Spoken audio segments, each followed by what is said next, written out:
गण गणपते नमो नमः। ओम नमो भगवते वासुदेवाय नमः। श्री विष्णु पुराण द्वितीय अंश 13वां अध्याय। राजा भरत के चरित्र का वर्णन।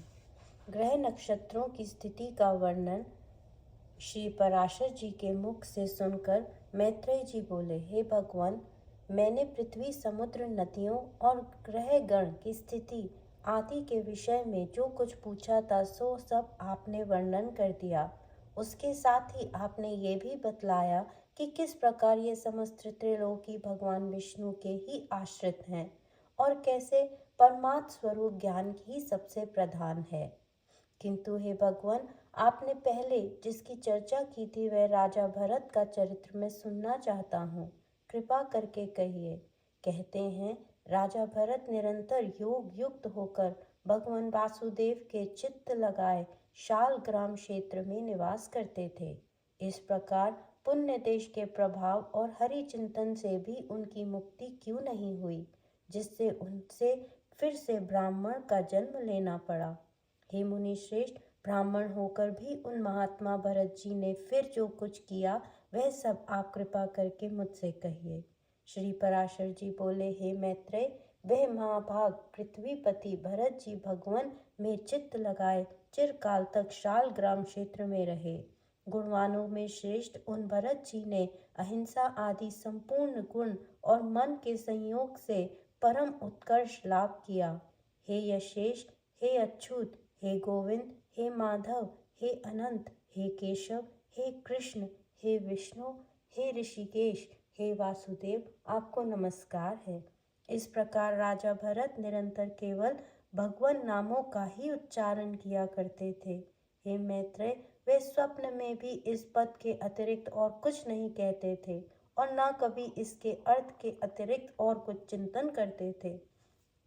वह निसंग, योग युक्त और तपस्वी राजा भगवान की पूजा के लिए केवल स्मिद, पुष्प और कुशा का ही संचय करते रहते थे। इसके अतिरिक्त वह और कोई कर्म नहीं करते थे। एक दिन वह स्नान के लिए नदी पर गए और वहां स्नान करने के अनंतर उन्होंने स्नानोत्तर क्रियाएं की। हे ब्राह्मण, इतने में ही उस नदी तीर पर एक आसन प्रसव शीघ्र ही बच्चा जनने वाली प्यासी हिरनी वन से जल पीने के लिए आई। उस समय जब वह जल पी चुकी थी, वह सब प्राणियों को भयभीत कर देने वाली सिंह की गंभीर गर्जना सुनाई पड़ी। तब वह अत्यंत भयभीत हो अकस्मात उछलकर नदी के तट पर चली गई। अतः अनंत उच्च स्थान पर चढ़ने के कारण उसका गर्भ नदी में गिर गया।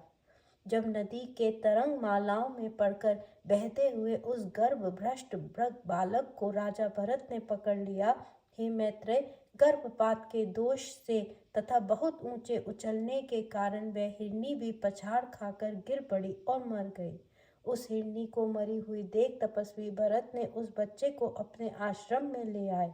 हे मुने, राजा भरत उस मृग छौने का नित्य प्रतिपालन पोषण करने लगे और वह भी उनसे पोषित होकर दिन दिन बढ़ने लगा। वह बच्चा कभी तो उस आश्रम में आसपास की घास चरता और कभी वन में दूर जाकर फिर सिंह के भय से लौट आता। प्रातःकाल वह बहुत दूर ही चला जाता तो भी सायंकाल को फिर आश्रम में लौट आता और भरत जी के आश्रम की पर्णशाला के आंगन में पड़ा रहता। हे द्विज, इस प्रकार कभी पास और कभी दूर रहने वाले उस मृग में ही राजा का चित्त सर्वदा आसक्त रहने लगा। वह अन्य विषयों की ओर जाता ही नहीं था। जिन्होंने संपूर्ण राजपाट और अपने पुत्र तथा बंधु बांधवों को छोड़ दिया, वह ही भरत जी उस हिरण के बच्चे पर अत्यंत ममता करने लगे। उसे बाहर जाने के अनंतर यदि लौटने में देरी हो जाती तो वह मन ही मन सोचने लगते, अहो, उस बच्चे को आज किसी भेड़िए ने तो नहीं खा लिया, किसी सिंह के पंजे में तो आज नहीं पड़ गया। देखो, उसके खुरों के चिन्हों से ये पृथ्वी कैसी चित्रित हो रही है। मेरी ही प्रसन्नता के लिए उत्पन्न हुआ वह मृग चौना न जाने आज कहाँ रह गया। क्या वह वन में कुशल पूर्वक लौटकर अपने सिंहों से मेरी भुजा को खुजलाकर उन्हें आनंदित करेगा। देखो, उसके नवजात दांतों में कटी हुई शिखा वाले ये कुश और काश सामध्यायी शिखाहीन ब्रह्मचारियों के समान कैसे सुशोभित हो रहे हैं। देर के गए हुए उस बच्चे के नियमित भरत मुनि इसी प्रकार चिंता करने लगते थे, और वह उनके निकट आ जाता तो उसके प्रेम से उनका मुख खिल जाता। इस प्रकार उसी में आसक्तित रहने से राज्य, भोग, समृद्धि और स्वजनों को त्याग देने वाले राजा भरत की भी समाधि भंग हो गई। उस राजा का स्थिर चित्त उस मृग के चंचल होने पर चंचल हो जाता और दूर चले जाने पर दूर चला जाता। कालांतर में राजा भरत ने उस मृग बालक द्वारा पुत्र के सजल नयनों से देखे जाते हुए पिता के समान अपने प्राणों का त्याग किया। हे मैत्रेय, राजा भी प्राण छोड़ते समय स्नेहवश उस मृग को ही देखता तथा उसी से तन्मय रहने से उसने और भी कुछ चिंतन नहीं किया। तदनंतर उस समय की सुदृढ़ भावना के कारण वह जम्बू मार्ग के घोर वन में अपने पूर्व जन्म की स्मृति से युक्त एक मृग हुआ। हे द्विजोत्तम, अपने पूर्व जन्म का स्मरण रहने के कारण वह संसार से उपरत हो गया और अपनी माता को छोड़कर फिर शालग्राम क्षेत्र में आकर ही रहने लगा। वहाँ सूखे घास फूस और पत्तों से अपना शरीर पोषण करता हुआ वह अपने मृगत्व प्राप्ति के हेतु भूत कर्मों का निराकरण करने लगा। तदनंतर उस शरीर को छोड़कर उसने सदाचार संपन्न योगियों के पवित्र कुल में ब्राह्मण जन्म ग्रहण किया। उस देह में भी उसे अपने पूर्व जन्म का स्मरण बना रहा। हे मैत्रेय, सब सर्व विज्ञान संपन्न और समस्त शास्त्रों के मर्म को जानने वाला था। वह अपने आत्मा को निरंतर प्रकृति से परे रखता था। हे महामुने, आत्मज्ञान संपन्न होने के कारण वह देवता आदि संपूर्ण प्राणियों को अपने से अभिन्न रूप से देखता था। उपनयन संस्कार हो जाने पर वह गुरु के पढ़ने पर भी वेद पाठ नहीं करता था तथा न किसी कर्म की ओर ध्यान देता था। जब कोई उससे बहुत पूछताछ करता था तो जड़ के समान कुछ असंस्कृत, असार एवं ग्रामीण वाक्यों से मिले हुए वचन बोल देता। निरंतर मैला कुचला शरीर, मलिन वस्त्र और अपरिमर्जित दंत युक्त रहने के कारण वह ब्राह्मण सदा अपने नगर निवासियों से अपमानित होता रहता।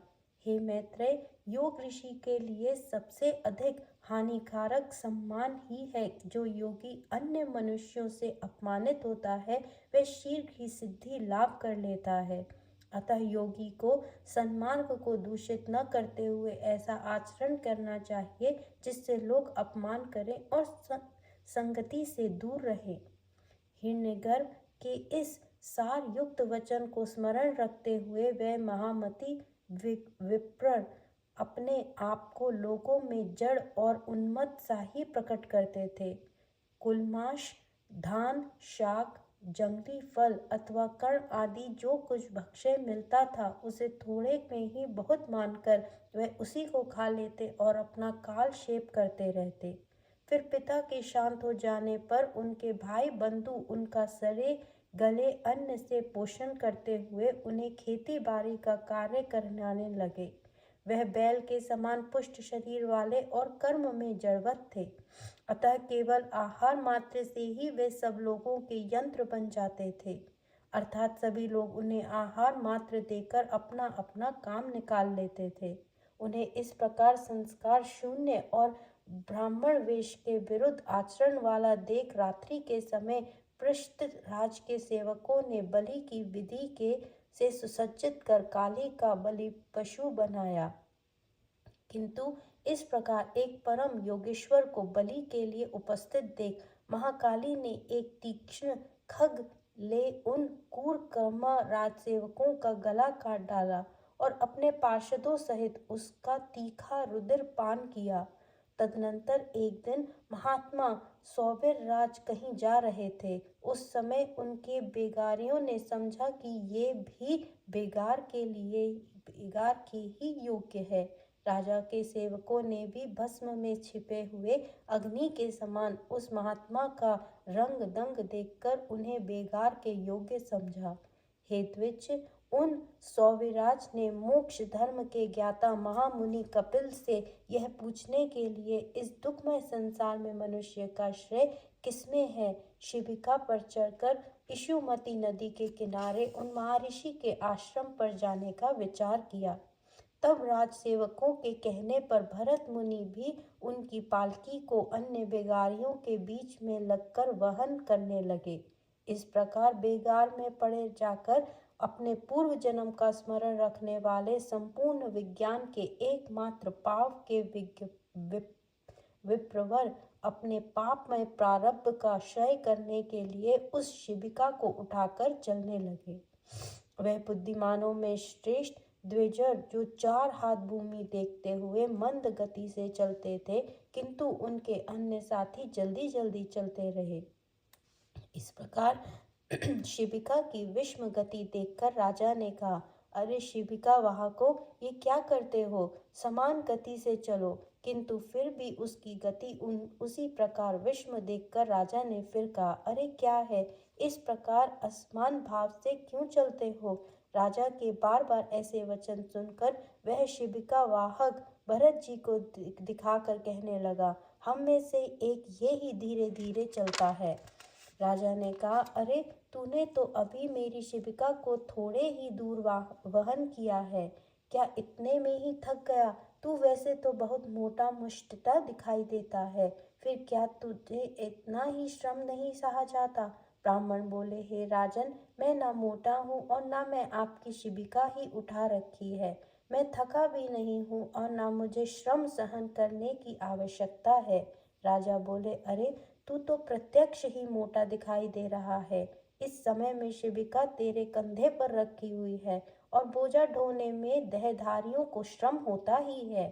ब्राह्मण बोले, राजन, तुमने प्रत्यक्ष क्या दिखाई दे रहा है, मुझे पहले यही बताओ। उसके बलवान अथवा अबलवान आदि विशेषताओं की बात को पीछे करना। तूने मेरी शिबिका का वहन किया है, इस समय भी वह तेरे ही कंधों पर रखी हुई है। तुम्हारा ऐसा कहना सर्वथा मिथ्या है। अच्छा, मेरी बात सुनो। देखो, पृथ्वी पर तो मेरे पैर रखे हैं, पैरों के ऊपर जांघाएं हैं और जांघाओं के ऊपर दोनों उरु तथा उरुओं के ऊपर उदर है। उदर के ऊपर वृषस्थल, बाहु और कंधों की स्थिति है तथा कंधों के ऊपर ये शिबिका है। इसमें मेरे ऊपर कैसे बोझा रहा? इन शिबिका में जिसे तुम्हारा कहा जाता है वह शरीर रखा हुआ है। वास्तव में तो तुम वहाँ शिबिका में हो और मैं यहाँ पृथ्वी पर हूँ। ऐसा कहना सर्वदा मिथ्या है। हे राजन, मैं, तुम और अन्य भी समस्त जीव पंचभूतों से ही वहन किए जाते हैं तथा यह भूत वर्ग भी गुणों के प्रवाह से पकड़कर ही बहा जा रहा है। हे पृथ्वी मते, यह सत्यवादी गुण भी कर्मों के वशीभूत है और समस्त जीवों में कर्म अविद्या जन्य ही है। आत्मा तो शुद्ध, अक्षर, शांत, निर्गुण और प्रकृति से परे तथा समस्त जीवों में वह एक ही ओतप्रोत है, अतः उनकी वृद्धि अथवा क्षय कभी नहीं होते। हे नृप, जब उसके उपचय अपचय ही नहीं होते तो तुमने ये बात किस युक्ति से कही कि तू मोटा है? यदि क्रमशः पृथ्वी और पाद, जांघा, कटी, उरु और उदर पर स्थित कंधों पर रखी हुई ये शिबिका मेरे लिए भार रूप हो सकती है, तो उसी प्रकार तुम्हारे लिए भी तो हो सकती है, क्योंकि ये पृथ्वी आदि जो जैसे तुम्हें पृथक हैं, वैसे ही मुझे आत्मा से सर्वथा भिन्न है तथा इस युक्ति से जो अन्य समस्त जीवों में ने भी केवल शिबिका ही नहीं बल्कि संपूर्ण पर्वत, वृक्ष, ग्रह और पृथ्वी आदि का भार उठा रखा है। हे राजन, जब प्रकृति जन्य कारणों से पुरुष सर्वथा भिन्न है तो उसका परिश्रम मुझको कैसे हो सकता है? और जिस द्रव्य से यह शिबिका बनी हुई है उसी से यह आपका, मेरा अथवा सबका शरीर बना है, जिसमें ही ममत्व का आरोप किया हुआ है। श्री पराशर जी बोले, हे मैत्रेय, ऐसा कहकर वे द्विजवर शिबिका को धारण किए हुए ही मौन हो गए और राजा ने भी तुरंत पृथ्वी पर उतरकर उनके चरण पकड़ लिए। राजा बोले, अहो द्विराज, इस शिबिका को छोड़कर आप मेरे ऊपर कृपा कीजिए। हे प्रभु, कृपा करके ये बतलाइए, इस जड़ वर्ष को धारण किए आप कौन हैं? हे विद्वान, आप कौन हैं? किस निमित्त से यहाँ आपका आना हुआ तथा आने का क्या कारण है? अब यह आप मुझको बतलाइए। मुझे आपके विषय में सुनने में बड़ी उत्कंठा हो रही है। ब्राह्मण बोले, हे राजन, सुनो, मैं अमुक हूँ, ये बात कही नहीं जा सकती। और तुमने जो मेरे यहाँ आने का कारण पूछा, सो आना जाना आदि सभी क्रियाएं कर्म फल के उपभोग के लिए हुआ करती हैं। सुख दुख का भोग ही देह आदि की प्राप्ति कराने वाला है तथा धर्म जन्य सुख दुखों को भोगने के लिए ही जीव देवादि धारण करता है। हे भूपाल, समस्त जीवों की संपूर्ण अवस्थाएं के कारण ही धर्म और अधर्म ही है। फिर विशेष रूप से मेरे आगमन का कारण तुम क्यों पूछते हो? राजा बोले, अवश्य ही समस्त कार्यों में धर्म और अधर्म ही कारण और कर्म फल के उपभोग के लिए ही एक देह के दूसरे देह में जाना होता है। किंतु आपने जो कहा मैं कौन हूँ, ये नहीं बताया जा सकता। इस बात को सुनने की मेरी इच्छा हो रही है। हे विप्रवर, जो है अर्थात जो आत्मा कर्ता भोक्ता के रूप में प्रतीत होता हुआ सदा सत्ता के रूप में वर्तमान, वही मैं हूँ।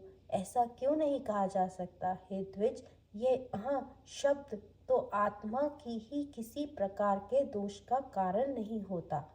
ब्राह्मण बोले, हे राजन, तुमने जो कहा कि अहम शब्द से आत्मा में कोई दोष नहीं आता, सो ठीक है, किंतु अनात्मा में ही आत्मा का ज्ञान कराने वाले भ्रांति मूलक अहम शब्द ही दोष का कारण है। हे नृप, अहम शब्द का उच्चारण जिह्व, दंत, ओष्ठ और तालु से ही होता है, किंतु यह सब उस शब्द के उच्चारण के कारण है। अहम, मैं नहीं, तो क्या जीदादि कारणों के द्वारा यह वाणी ही स्वयं अपने को अहम कहती है? नहीं, अतः ऐसी स्थिति में तू मोटा है ऐसा कहना भी उचित नहीं। सिर तथा कर चरणादि रूप ये शरीर भी आत्मा के पृथक ही, अतः हे राजन, इस अहम शब्द का मैं कहाँ प्रयोग करूं? तथा हे नृपश्रेष्ठ, यदि मुझे भिन्न कोई और भी सताते आत्मा हो तो भी ये मैं हूँ और ये अन्य है ऐसा कहा जा सकता है। किंतु जब समस्त शरीरों में एक ही आत्मा का विराजमान है, तब आप कौन है, मैं वह हूँ, ये सब वाक्य निष्फल हैं। तू राजा है, ये शिविका है, यह सामने शिविका वाहक है तथा यह सब मेरी प्रजा है। हे नृप, इनमें से कोई भी बात परमार्थ सत्य नहीं है। हे राजन, वृक्ष से लकड़ी हुई और उससे तेरी यह शिविका बनी। जो बता इसे लकड़ी कहाँ जाए और यह वृक्ष? किंतु महाराज, वृक्ष पर बैठे हैं ऐसा कोई नहीं कहता और ना कोई तुझे उस लकड़ी पर बैठा हुआ ही कहता है। सब लोग शिविका में बैठा हुआ ही कहते हैं। हे नृपश्रेष्ठ, रचना विशेष में स्थित लकड़ियों का समूह ही तो शिविका है। यदि वह उससे कोई भिन्न वस्तु है तो काष्ठ को अलग करके उसे ढूंढो। इसकी प्रकार छत्र की शालाकाओं को अलग रखकर छत्र का विहार करो और वह कहाँ रहता है। यही न्याय तुम में और मुझ में लागू होता है, अर्थात मेरे और तुम्हारे शरीर में पंचभूत के अतिरिक्त और कोई वस्तु नहीं है। पुरुष, स्त्री, गौ, अज, अश्व, गज, पक्षी और वृक्ष आदि लौकिक संज्ञाओं का प्रयोग कर्म हेतु शरीरों में ही जानना चाहिए। हे राजन, पुरुष वो तो न देवता है, न मनुष्य, न पशु, न वृक्ष, ये सब तो कर्मजन्य शरीरों की आकृतियों के ही भेद हैं। लोक में धन, राजा, राजा के सैनिक तथा और भी जो जो वस्तुएं हैं, हे राजन, वे परमार्थ सत्य नहीं हैं, केवल कल्प मान्य ही हैं। जिन वस्तुओं की परिणाम आदि के कारण होने वाली कोई संज्ञा कालांतर में नहीं होती, वही परमार्थ वस्तु है। हे राजन, ऐसी वस्तु कौन सी है? तू अपने ही को देख। समस्त प्रजा के लिए तू राजा है, पिता के लिए तू पुत्र है, शत्रु के लिए तू शत्रु है, पत्नी का पति है और पुत्र का पिता। हे राजन, बतला, मैं तुझे क्या कहूँ? हे महीपते, तू क्या यह सिर है, अथवा ग्रीवा है या पेट आदि पदादि से कोई है, तथा ये सिर आदि भी तेरे क्या हैं? हे पृथ्वीश्वर, तू इन समस्त अविषयों से पृथक है, अतः सावधान होकर विचार करे कि मैं कौन हूँ। हे महाराज, आत्म तत्व इस प्रकार व्यवस्थित है, उसे सबके पृथक करके ही बताया जा सकता है, तो फिर मैं उसे अहम शब्द से कैसे बतला सकता हूँ। इस प्रकार श्री विष्णु पुराण के दूसरे अंश का 13वां अध्याय समाप्त। ओम नमो भगवते वासुदेवाय नमः।